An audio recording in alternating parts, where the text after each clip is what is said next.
Well, welcome everyone to Survivor Space and Survivor Circles, and thrilled to be here with my good friend John Michael.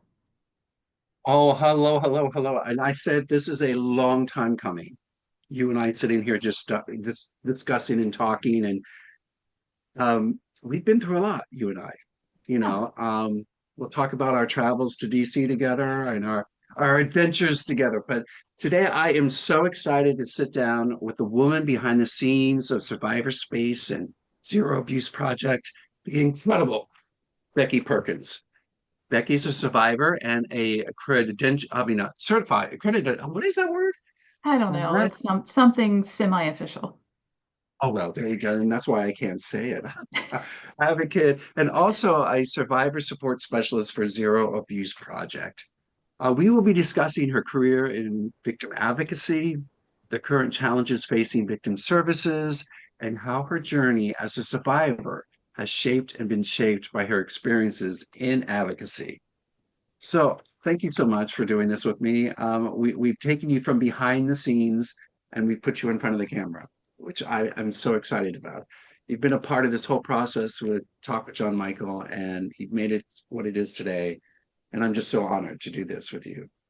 Oh, well, I'm honored, John Michael, and I will acknowledge up front, you and I have talked about this, that I'm not used to being the one who talks about myself. I'm used to hosting these and seeing these amazing guests that you bring on. And I just like say my little welcome like I did, before I press the record button and I take myself off the screen and I sit back like everybody watching and just take in the incredible wisdom of you and the guests that you have, sometimes with a tissue, Oh, sometimes with a notepad where I'm writing down these like nuggets of incredible wisdom that I want to remember later. So it's strange for me to be the one speaking today. It seems odd, but I am honored. I'm honored to do this and to, like I said, share any space, any amount of time with you.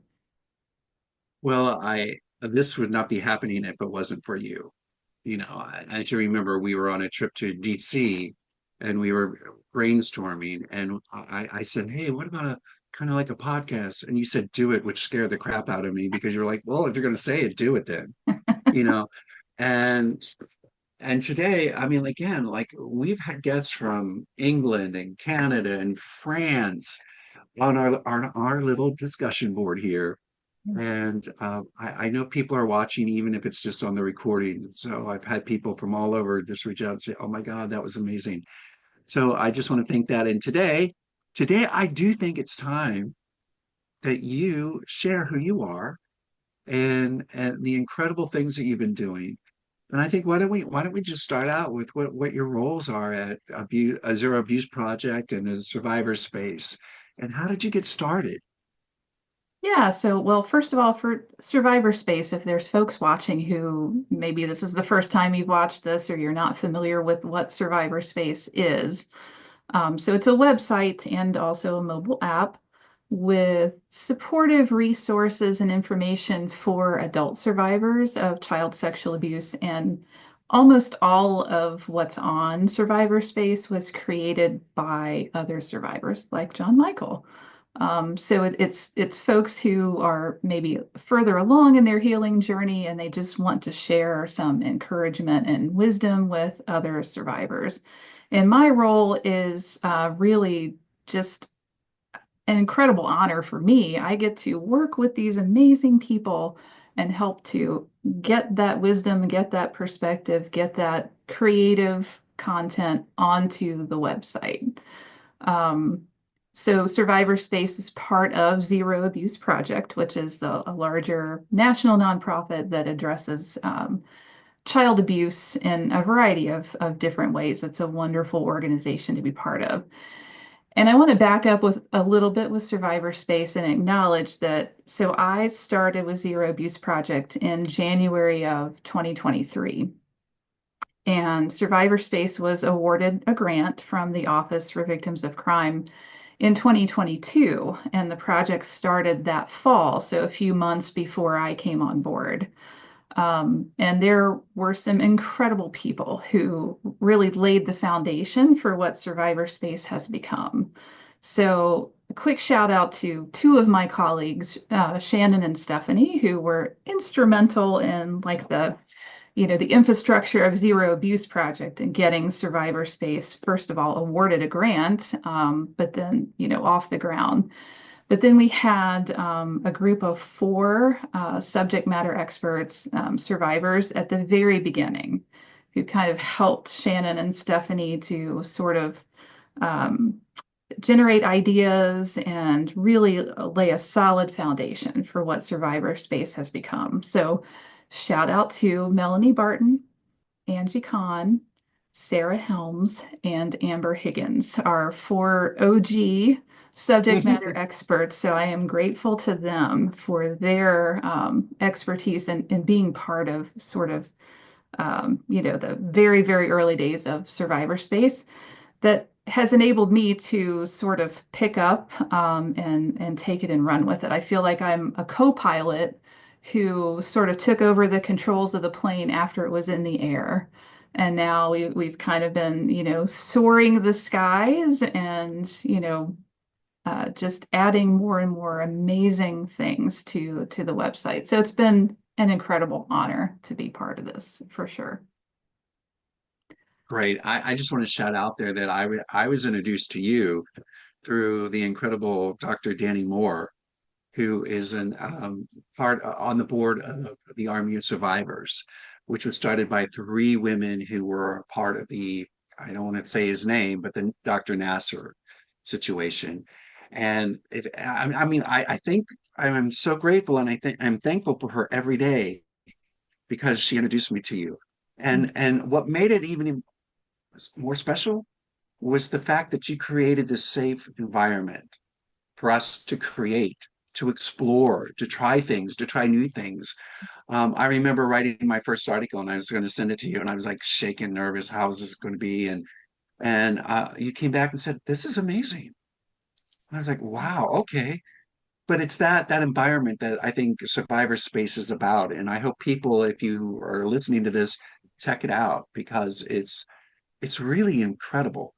Um, and even with what we're going through right now in this environment that we're experiencing, which we'll talk about a little bit later, it's still very relevant. Yeah. I mean, there's so many, there's videos, there's poetry, there's stories, everything. So thank you so much for that. And thank you, Danny. Um, Yes. Thank you, Danny. yeah. Um, So advocacy background. yeah. How And, did you and get so, started in this career? yeah. So, I grew up like what I wanted to be when I grew up was like a physiology teacher. Like I've always been fascinated by health, like anatomy, physiology, psychology, the mind body connection. Always been fascinated by that. And I always loved school, loved learning, so I wanted to be a teacher.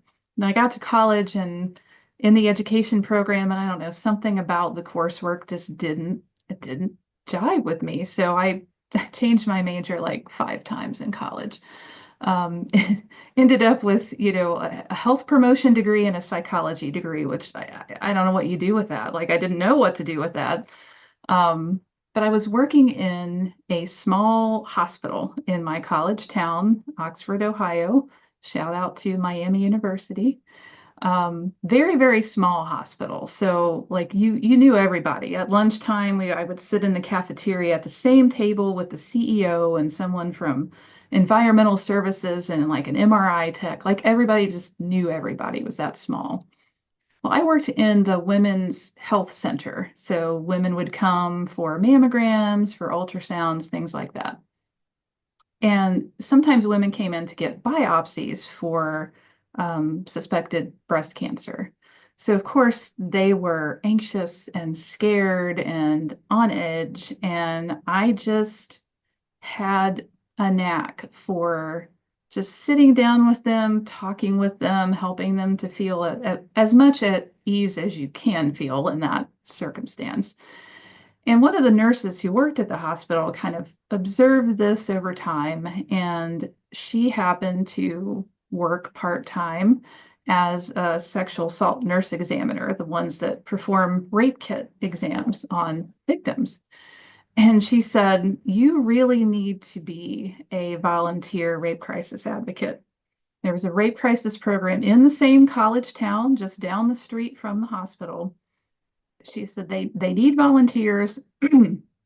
You're good at this kind of thing. You need to do that. And in the back of my head, I thought, I probably would be fairly decent at that, but I'm a survivor. I don't want to interact with other people that have gone through similar things. It'll be too sad. I'll be sad, I'll be overwhelmed, like I don't want to do it. But she pestered me and kept after me. She's very, very tenacious, that one. And I finally relented, peer pressure, right? So Right. I became a volunteer and I was like a lightning rod. I got called out every single time I was on call, sometimes twice in the same shift. So just a ton of experience, very, very quickly. And after a year of volunteering, I was invited to apply for a position on the staff of the program. And it's kind of like, the rest is history. I fell in love with the work. It has been difficult in different ways over the years, but I absolutely loved it then. I love what I'm doing now, even though what I'm doing now is different. But that's really how I got started. It was peer pressure from a coworker. Well, I really want to say thank you, peer pressure person. That's awesome because that's what brought you here, and you're doing such amazing work here, and you're helping so many survivors share their voices and their stories in ways that are healing. And I just am so impressed with that, including me. What experiences have led you to the Abuse Project?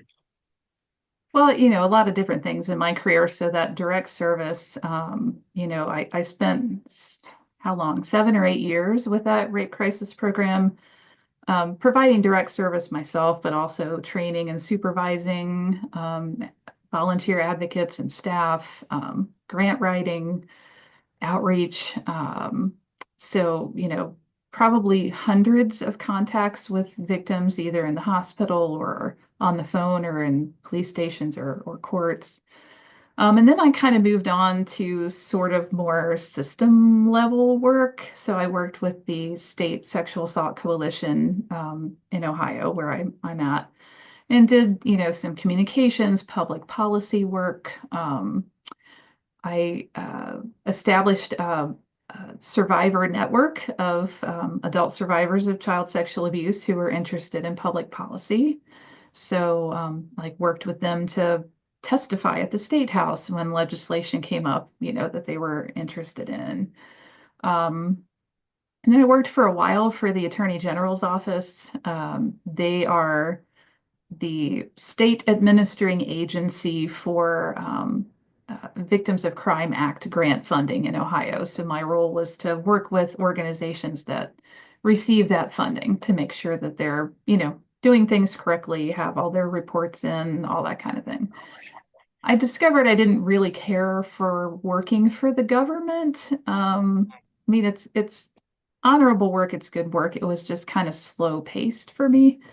So then I shifted back to nonprofit work. I worked for Big Brothers Big Sisters for a while, took a break from victim services. But then, I kind of missed the work. And so that is what brought me back to Zero Abuse Project. But I love what I do now in my career because, early on I was working with victims as an advocate. Like I was seeing victims who were in crisis and providing as much support as I could to them in the moment, and then, connecting them with long-term support. But with Zero Abuse Project SurvivorSpace, I get to work with amazing survivors like you who are my peers. You're not people I'm providing services to. Like you're my peer. You're leaders in your own right. And that has been very meaningful for me because working with victims in crisis, like I did earlier on, I never get to find out like what happened to them years later. Like, where are they in their life now? How are they doing? I never got to see that or to experience that. So interacting with you and the other, folks with Survivor Space, it's so incredible to see how you have, taken this awful experience from, your younger years and transformed it into something so incredible that is helping so many other survivors. I mean, it's just been such an empowering thing for me to be part of, and such a amazing shift in focus for my career. That and just learning from all my other colleagues who do different things in the realm of child abuse prevention and response has been amazing. I love where I'm at. I love the all the steps that have gotten me here. I just feel blessed by it all. Now, I have to go back for a second. Yeah. You were helping other survivors.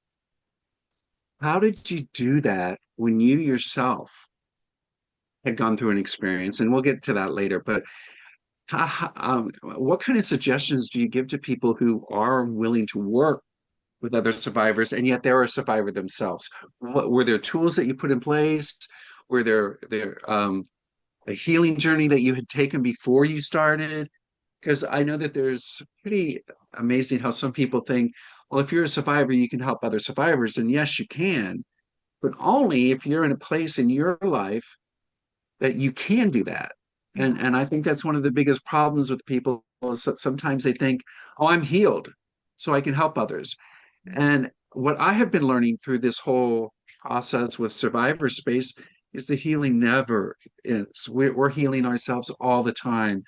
And those who say that they're healed, I feel are being in denial of what's going on Yeah. because we will meet, people and how that interaction, how did you know, or how did you deal when you were first starting out working with other survivors? Did you even, did you share that you were, or what was that kind of, were you told not to and stuff like that? Yeah, no, I appreciate you bringing that up. And I feel like the most honest response I can give to that is I did it the wrong way. Oh, I thought that I was like, okay, like this would be totally fine. Like I feel solid with who I am and, it's going to be totally fine. But, supporting other survivors, hearing their stories, being with them when they're, going through the rape kit exam at the hospital or giving a statement to law enforcement and hearing those not only just the details of what happened to them, but also just their raw emotion, from what has happened to them. That affected me deeply. It did. It triggered things in me. I sought counseling because of it. So, I would like to say that the perfect way to approach this, if you're interested in being an advocate and you're a survivor, is to do your best to address your own experience first, so that when you come to your work as an advocate, you are in as strong and grounded a position as you can be in. I wish I had done it that way. It was, I think, more difficult the way it happened for me. But I also gained a lot of I guess vicarious empowerment too from the victims I served. It's like here are these people who are bravely, coming forward and they're telling their story, which helped me to think, I can do that too. If they're doing that, I can do that too. And, you know, part of what, when you and I were talking about this before today, part of what I expressed was, advocates are we're trained not to talk about our experience. If we're a survivor, we're not supposed to talk about what we've been through. You can mention it sort of in passing when you're working with victims, depending on the circumstances, as a way to kind of build a sense of rapport or trust with a person. But we don't like share our story with, victims or survivors that we're working with. So for me to share like my experience or my story in this realm is feels alien to me. But then what I realize is that, with you and our other survivors, that they're peers, they're not people I'm providing service to, that I don't have to worry about. I don't have to hide that part of myself. I can share that part of myself. So that's kind of a new thing for me. But back to your question, ideally you want to be at a place where you're again sort of grounded and comfortable to an extent with your story, with what happened to you before you work as an advocate. But again, we never know how we're gonna, respond to things, even if I had gone through tons of therapy before becoming an advocate. I mean, there may have been a case or a particular victim or, circumstance that would trigger things all over again. So it's just being self-aware and knowing that, like you said, healing is a continual process. And just because you might go through therapy and feel like you're ready, some things come up, and it's okay if you need a therapy tune-up. That's a healthy thing. There's so much that you just shared that I'm just ready to unpack. But the thing that I heard, and I'm going to put it in my own words, is you need to acknowledge what happened to you. Yeah. And a lot of people have a hard time because I think that means you have to accept it. And then the word accepting has so many different meanings on it. It's just basically acknowledging it happened. Yeah. And then I remember the thing that really changed my trajectory, I guess, was when I met Tracy Wright from the Self-Talk Institute. And her first thing she said to me is that the event happened. We cannot change that, but we can change the meaning that you have about it so Mhm. that you can no longer be a victim. Yeah. And I was like, wow, okay, that makes so much sense. And yet, in your situation, if I was to see you at that time, there's part of me that if you would have told me just by just passing by that I understand you because I was there myself, I think I would have found myself going, okay, she gets it. She hears me, and I think that's amazing that you were able to do that because I think that's the result you got. You understood what they were going through, where a person who has not gone through that experience may not be able to be as empathetic. And I know that when I first met you, you didn't tell me I'm a survivor too. I mean, it took quite a while that I ever found out that you were, if I remember right. And I think it was on a plane ride to DC. I think it was when we were sitting there, and you just said, yeah." And I was like, "But the thing about you was that empathy that you have. It was like you knew, and talking with you, you know." And as a survivor, I just said, "This is where I want to be. I want to be a part of this group. I want to, and you allowed that to happen. So I think that's really important that we say that and acknowledging it. I know I was talking to a young man the other day who has gone through this whole issue where he was abused later on in life. He was 21 to 24, and he felt guilty because he should have known better. Mhm. And what he expressed to me is that the person who did this, it was a grooming process, and he had it was so slow and so methodical and so natural that he didn't even realize it until after he was basically in the situation. And we got to forgive ourselves for that and stuff like that. We can get into that more later. But now, Absolutely. as you have gone through all this stuff, how has your interest changed over time with working with advocacies and organizations and stuff like that? Yeah, I think so. I've always had a heart for people who are suffering. Like I feel like it's sort of my calling in life to help ease suffering in any form, not just like from sexual assault or abuse. Like that just feels like the core of who I am. And then different professional roles have kind of enabled me to sort of exercise that calling, right? Being an advocate, working with people in crisis, absolutely. Working with folks like you on SurvivorSpace, kind of, getting that information and that encouragement to other survivors that I know is making a difference for people who are suffering in silence. Um, but other things have piqued my interest over the years. Public policy. I never thought I would be interested in that, but when I, worked with the state coalition, that was part of my role, and really seeing the impact, the power of public policy to shape even what's available to victims and survivors, what's considered a crime, what uh, sentences there are for offenders. I mean, all of these things are tied to public policy. So there's a lot of power in that as well. It's public policy can be very, very dry, very a long, drawn out process, a lot of frustration. But it's also very important, and it can be really empowering to kind of have a hand in public policy being enacted. And then since I've come to Zero Abuse Project, we tackle the issue of child abuse from so many different angles, angles that I've never, been personally part of before.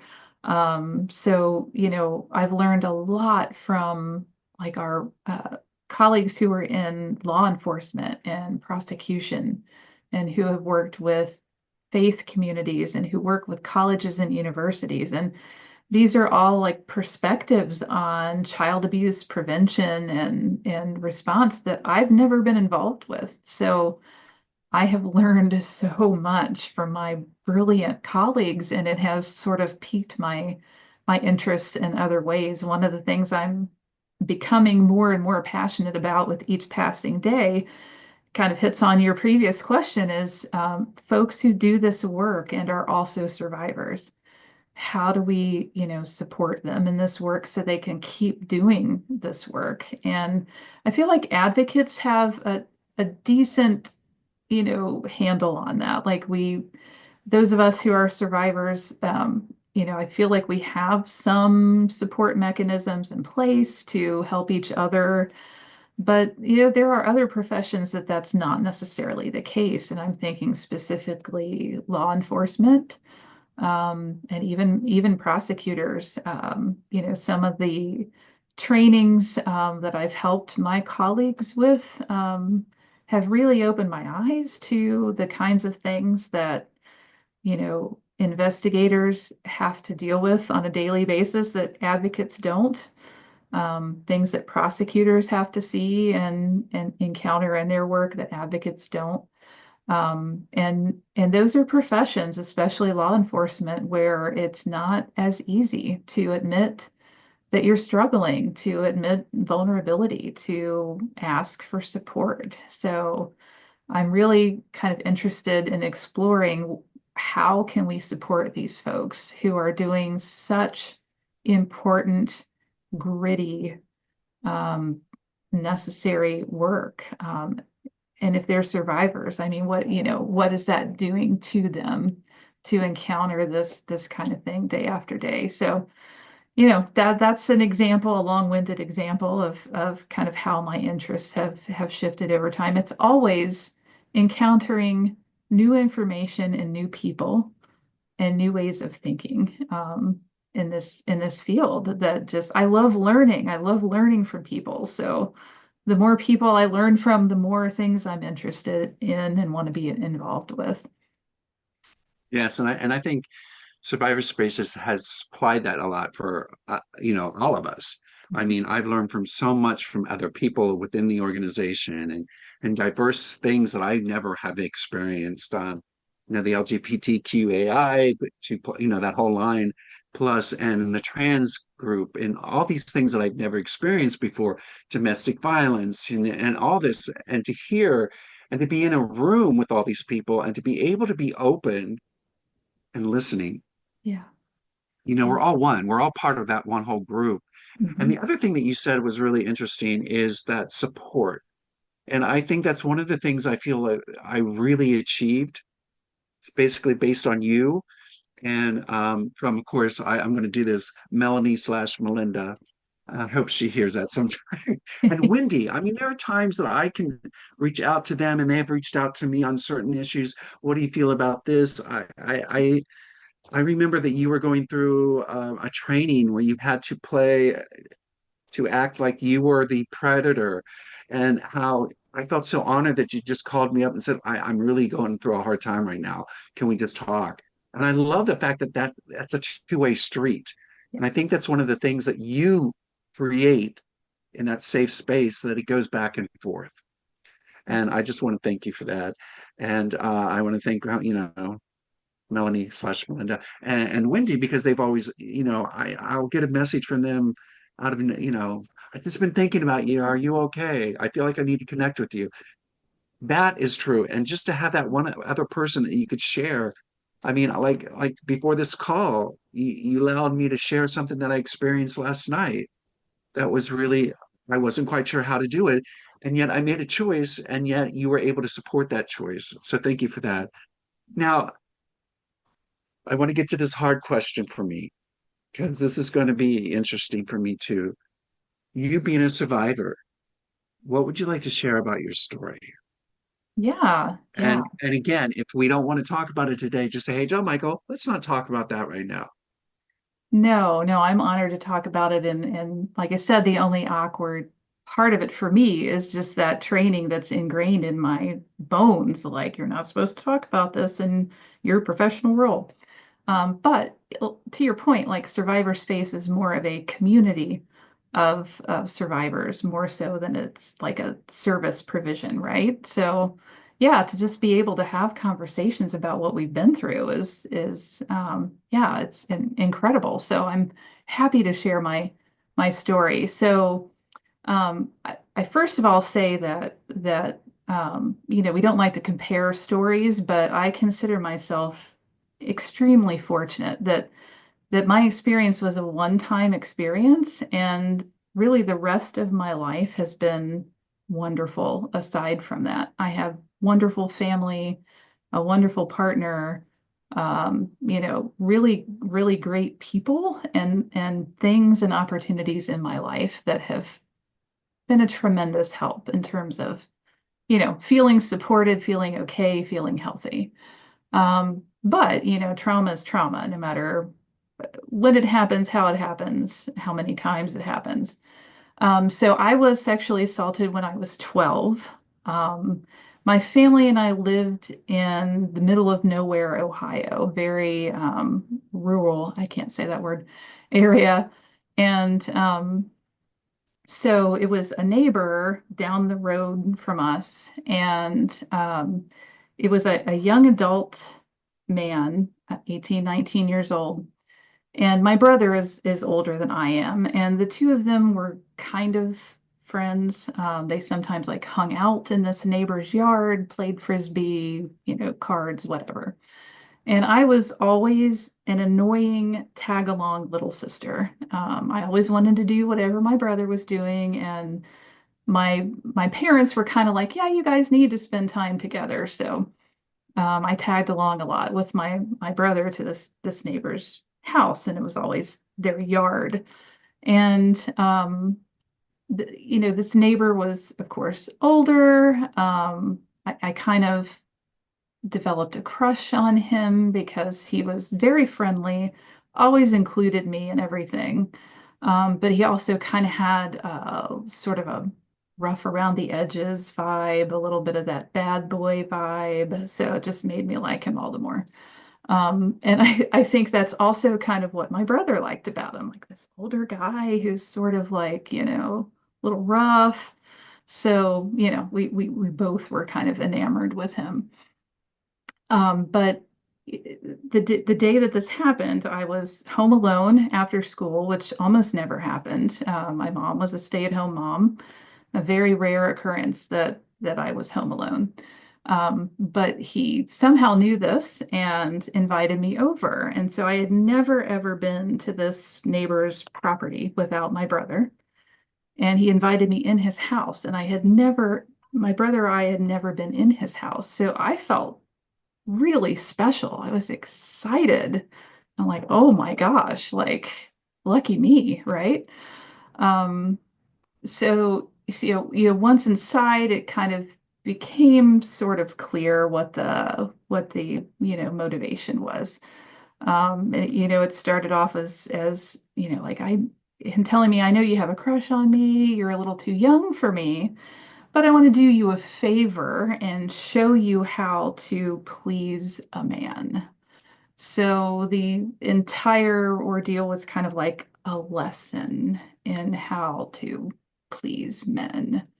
And some parts of the lesson I did to his satisfaction, others I did not. Um, but the piece of my experience that I never tell, and I've only started speaking about at all recently, is that his father was in the room watching the assault happen. And I think to some extent, even directing some of what was happening. Um, Oh my and God. sorry, yeah. No, I'm um, sorry. I didn't mean to interrupt. no, no. But when the assault was over, and at this point, I was told I was not allowed to look at the dad, which is one of the things that makes no sense. One of many things that makes no sense. So my eyes were closed and I was like frozen. That response that we have, right? That self-protective thing. So I appear probably to be passed out, but I'm not.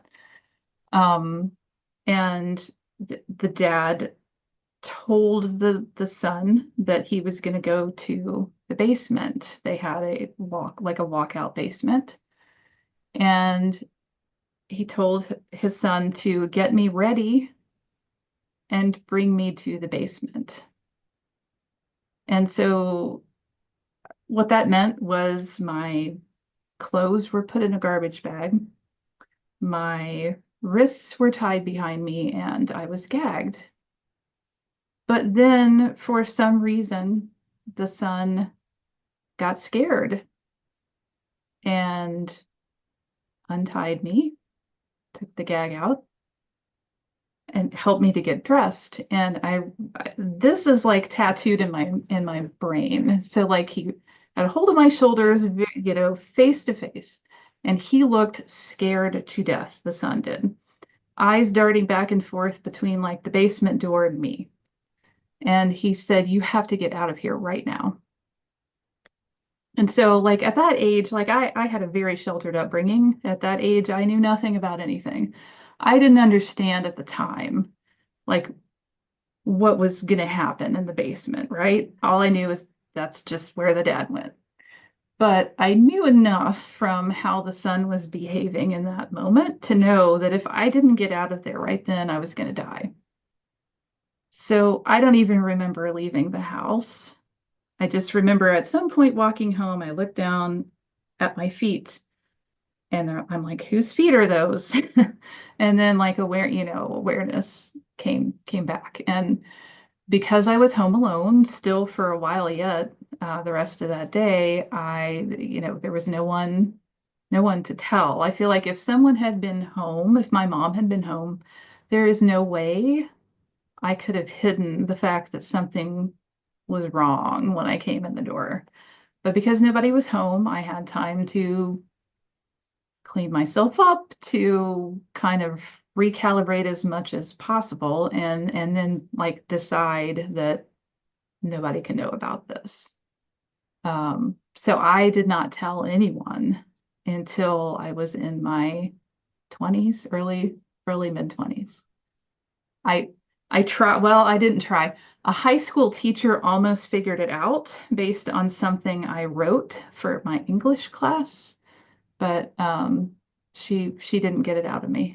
So I didn't tell anyone till I was in my 20s.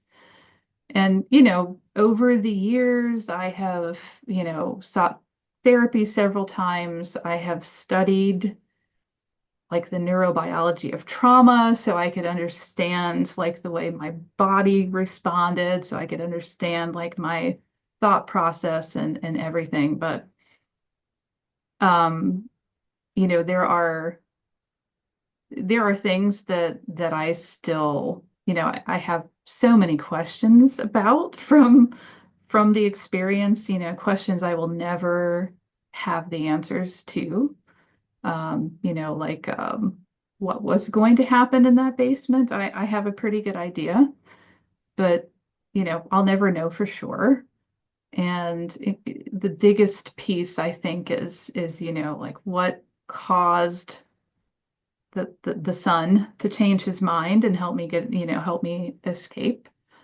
And hold it like the complexity of holding space for the fact that the same person who raped me also probably saved my life. Thank you. Oh my God. And also the fact that he grew up with a father who clearly was abusive in some way.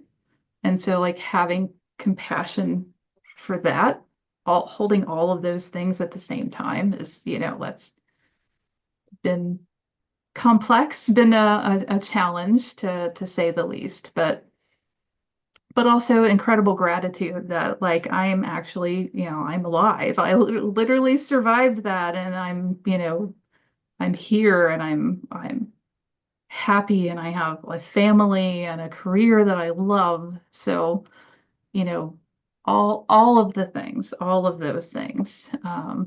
Yeah, it's a lot. That is a lot. And I just want to thank you so much for your transparency. And oh my God, I am so sorry. And I know that saying that to another survivor can mean other things when anybody else says it, but it's almost like an empty statement. I'm so sorry. What does that mean? But I am overwhelmed in my own experience listening to you about that the son was doing you a favor by teaching you how to please a man. That first threw me, and yet then when the father said get her ready and went to the basement, and then the son kind of shifted. It just sounded like to me that there was more going on between that father and son than we will ever know. Yes. And the fact that this young man, it was almost to me, it sounds like he was put up to do it, if that makes sense, Mhm. with the father watching, but we'll never know. But the fact that he had the sense enough to say, go, go. And then how do you process the person who raped you who also then saves you?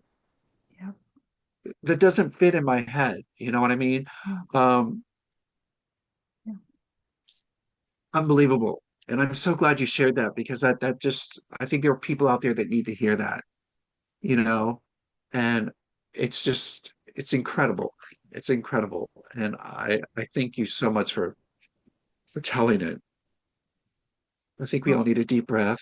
How do you feel right now? no, I actually How feel do you, pretty good because, like, especially with the part about the dad, I don't ever talk about that, and having just talked about it, I don't feel traumatized by, like, I feel yeah, like empowered, like I can talk about this. yeah, you should be empowered because it is an empowering situation. And again, and I want to make sure everybody understands that we're not defending the younger man for what he did. You know, again, we all have choices. If he would have realized that earlier, you may never have been in that house. But again, we don't know the stipulations behind it. Was he then going to get beat? Was he Yeah. then going to be, take your place down in the basement and stuff Well, like that? So and I've thought we about can't, that too. Like, how did the dad react when he learned that I got away? Like, what was the response to that? Like, that's one of the thousand questions I have that I'll never have the answer to. Yeah, yeah. And the other piece of it too is that I still, even though I know none of it's my responsibility, and I know other survivors are going to relate to this too, I feel like a sense of guilt because I didn't tell yeah, anyone. It's like, how many people did this happen to, and were there other people who did not make it out of the house? right, right, right. I mean, I And even again, have I think there, I have like I have a sense of like, okay, if I was going to be killed, which I think I was, um, I even have like an idea based on context of what was going to happen with my body, like where I was going to end up. And so like part of me wonders, like, are there bodies in this place where I think I was supposed, like, like I just, that sort of haunts me. And I know it's not my responsibility. There's nothing I can do about it. But, that's one of those things that trauma survivors carry that's not theirs to carry, but it's just like shame, that sense of responsibility. Like you can know in your head that those things don't belong to you, but in your heart and your gut there's still kind of that sense that you carry. Right. And I think the other thing is the feeling, I don't want to put guilt on that, but the feeling of guilt of your attraction for this young man, Yeah, because you walked into the house, and so many people say, well, why did you go into the house if you've never been in there before?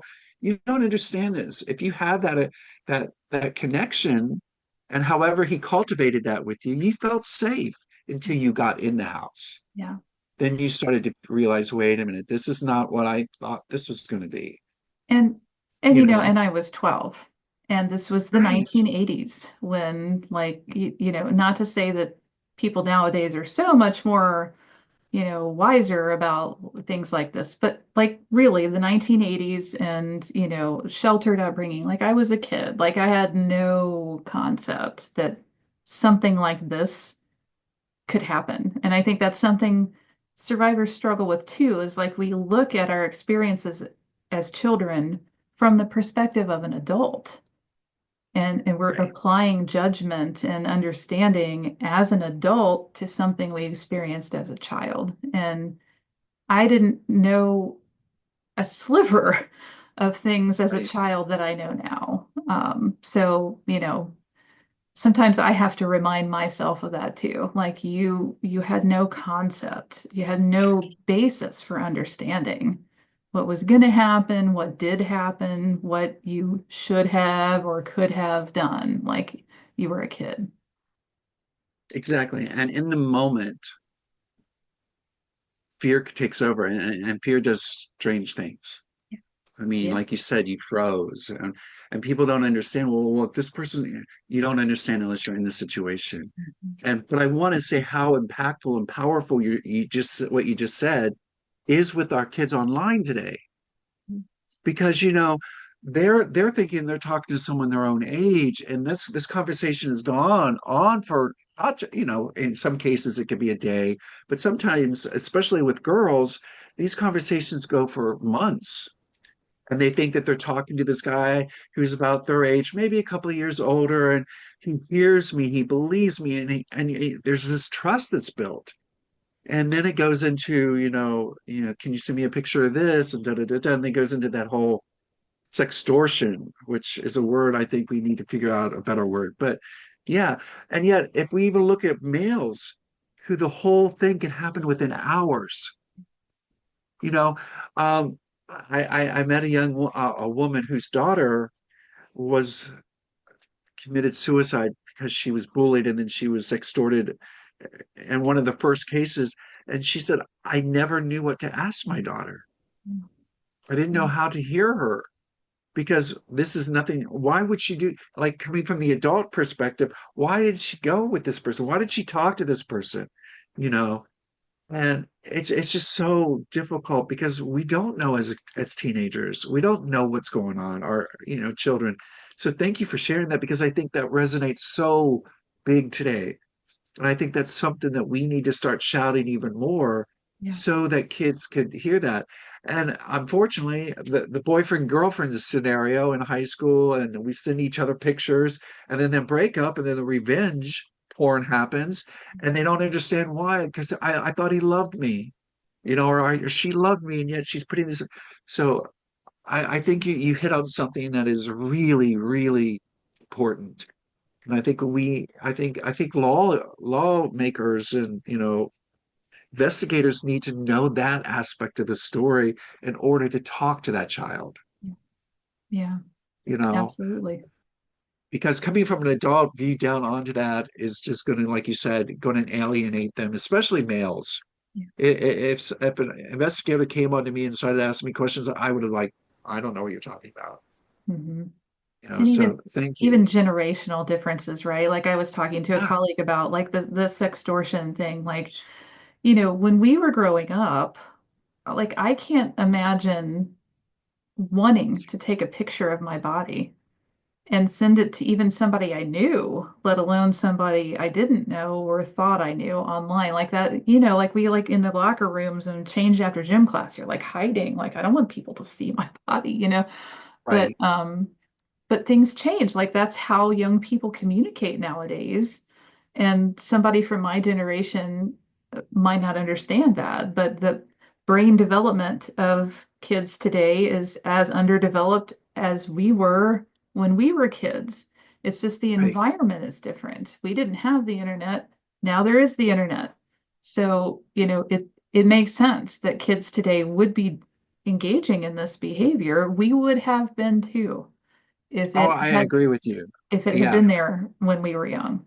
I completely agree. And to the realm of how much our young people are seen online by accident, there they are working on their school thing, and all of a sudden, boom, it could come up, and they can see these things, and again, OnlyFans, when they're watching or hearing about their peers making millions of dollars on OnlyFans, well, I can do that too, and the whole idea that you're by yourself and it doesn't really matter, it's how we interpret it and how we create um, reasons why we do what we do. Yeah. And we're constantly deflecting so we don't feel guilty or feel bad about ourselves. And then we think that we're more mature than we really are, that we Mhm. can handle this. I know that through my experience, I thought I could handle it. I thought it was okay because Mhm. this was going to lead to something bigger. Yeah. So this didn't really matter. Yeah. And in reality, it was a time bomb waiting to explode, Yeah. which it did. So I want to thank you and thank you again for that. Oh my God, we're running out of time. Did you see that? Did we? I do see Oh that, but my God. it's all good. Oh, good. Um, what are your future goals? Future goals? What excites you? What do you want to do next? So, I don't know. I always say I don't know what I want to be when I grow up, and I hope I always feel that way. I want to always have like a, curiosity and openness for wherever things take me. But I love Survivor Space. I'm excited to see where things go. I think with hopefully with the availability of additional funding, we can do even more innovative things with it. And like I mentioned with Zero Abuse Project, so many good things happening from multiple different perspectives with this issue. So just, continuing to be involved in new and different things with my colleagues, I'm excited about. I love to write, so I'm, you know, figuring out how to explore different ways to utilize my writing professionally, but also personally. How to do that. I'm still exploring that. And then I recently decided that I want to kind of dip my toe back into my roots, volunteer as a rape crisis advocate again. Very, very part-time, nothing I want to become a job again. I've been there and done that. But I kind of miss that sort of foundational piece of my experience where I got to interact with victims and survivors who are in crisis, just doing what I can for them in that moment. I feel like I'm in a good place in my life and my healing and my career where I just kind of want to dabble in that again. Just very, very part-time, but I'm excited to do that again too. Oh, I definitely want to do it with you. So can we do it as a team? Let's do it as a team. Yes. I want to take just a few minutes real quick. Can you talk about the environment or the what's going on right now with funding and stuff, just as much as you're allowed to, because I know that there are hush hush rules going on right now and organizations can't really talk about some, but can you give us a little bit of what is happening? Yeah, so I think all organizations that serve victims are struggling with a couple of things. First is the volatility of funding. So most programs in the country of all sizes rely on grant funding. And grant funding is always it's always uncertain, right? It's never ever a sure thing. But it feels a little more uncertain right now. There is potentially hope on the horizon. So there's legislation that was recently introduced in Congress called the Crime Victims Fund Stabilization Act. So the Crime Victims Fund is a pot of money that's not taxpayer money. It comes from fines and fees and forfeitures from federal prosecutions. And so that pot of money is set aside, it's distributed to the states who then make grants to these victim service organizations. Well, that pot of money relies on federal prosecution. So if there are years when there are not as many prosecutions happening, then there's not as much money going into that pot. So the amount of money in that fund has fluctuated wildly in the past few years, and it's much lower now than it has been. And so a lot of programs are seeing cuts to funding. Some are having to close entirely. And this is funding that supports children's advocacy centers, rape crisis centers, domestic violence shelters, hotlines, like really critical services for, victims of all ages. Um, so what this legislation would do is it would enable money from when the government has been defrauded by different entities and they have to pay fines for that. It would infuse that money into the Crime Victims Fund. So it has a ton of bipartisan support. And if it were to pass, it would help sort of close that funding gap and provide some stability in the Crime Victims Fund. So hoping that that eventually passes. But the other thing, and we're just going to go over an hour, the heck with it. Okay, Um, okay.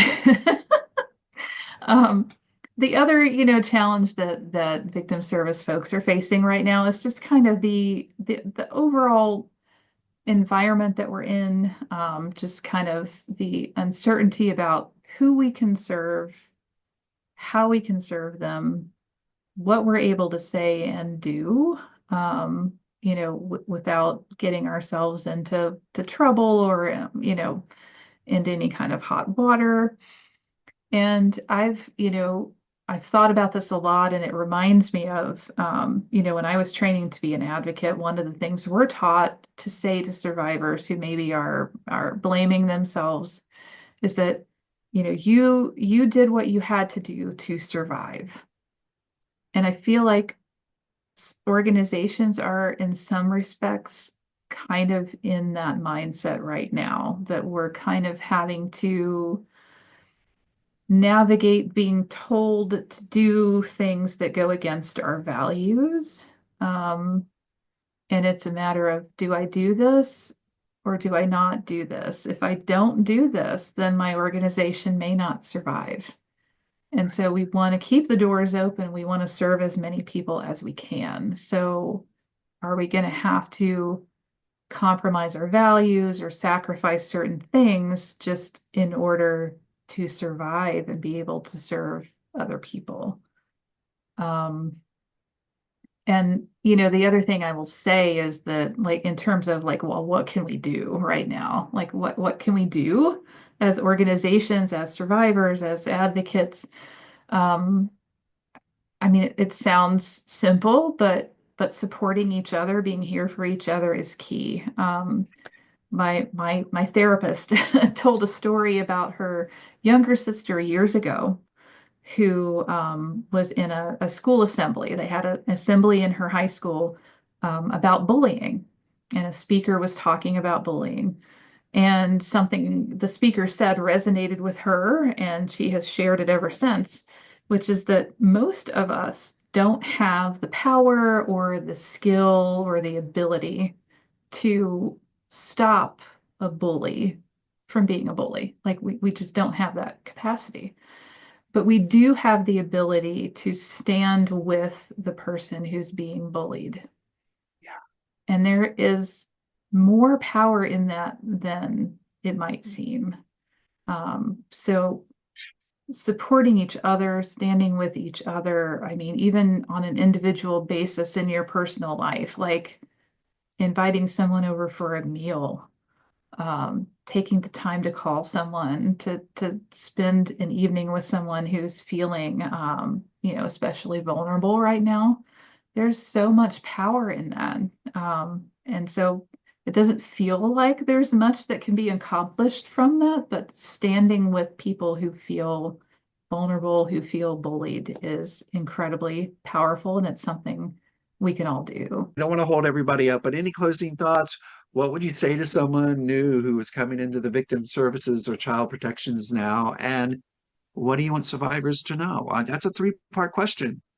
Yeah, and I would love to take the time to answer that. So anyone who's Fantastic. new or thinking about coming into the field of child protection or victim services, um, we need you. We need Yeah. you. And because abuse and violence are still happening, and we need people who want to prevent it, who want to stop it, who want to support survivors.